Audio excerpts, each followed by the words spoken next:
November 28, 1953, 2:30 a.m. A body crashes onto the sidewalk in front of the Statler Hotel in New York City. The man who fell 13 stories to his death was named Frank Olson.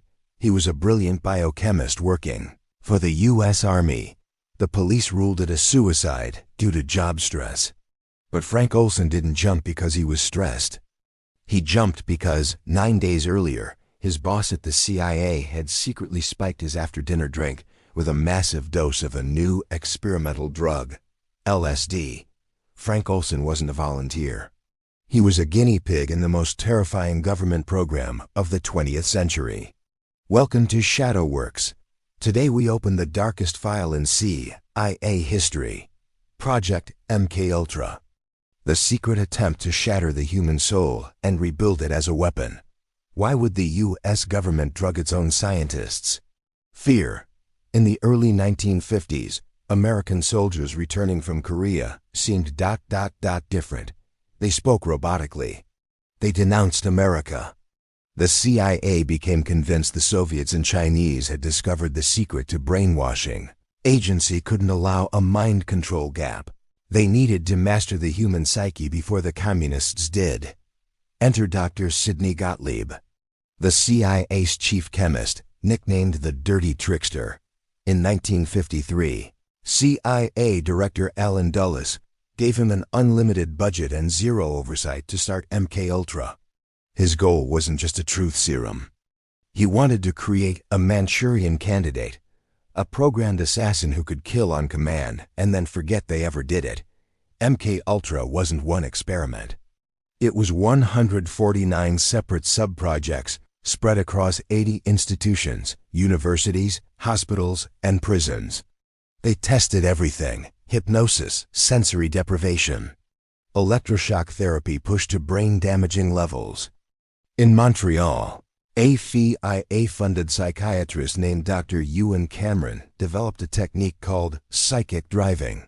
He would put patients into drug-induced comas for months, playing looped, negative messages under their pillows hundreds of thousands of times. The goal was to wipe their minds clean and reprogram their personalities. These weren't captured spies they were testing on. They were mental patients pursuing treatment for depression. They went in seeking help and left as broken shells, unable to remember their own children.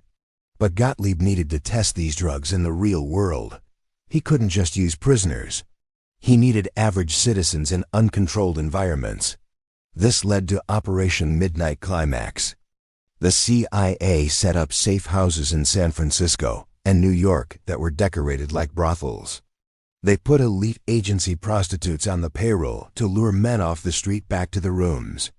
The Johns would be given drinks spiked with massive doses of LSD. Then, CIA agents sitting behind two-way mirrors, sipping martinis, would watch them go insane. They took detailed notes on how the drug affected unsuspecting targets in a sexual environment. The victims were chosen specifically because they were doing something illegal. The CIA knew they would never go to the police to report that they had been drugged by government hookers. We will never know the full extent of the horrors of MKUltra. In 1973, amid the Watergate scandal, CIA Director Richard Helms got scared. He feared an investigation. He ordered all MKUltra files destroyed. Thousands of pages of evidence vanished overnight. The only reason we know anything today is because 20,000 pages of financial records were accidentally filed in the wrong building and survived the purge. MKUltra proved that the government was willing to break the minds of its own citizens in the name of national security. They tried to control the mind with drugs, but they also needed ways to stop the heart without leaving a trace. Join us next time as we examine the CIA's ultimate assassination tool. A weapon that kills instantly, silently, and looks just like a natural death. Click here to subscribe so you don't miss the heart attack gun.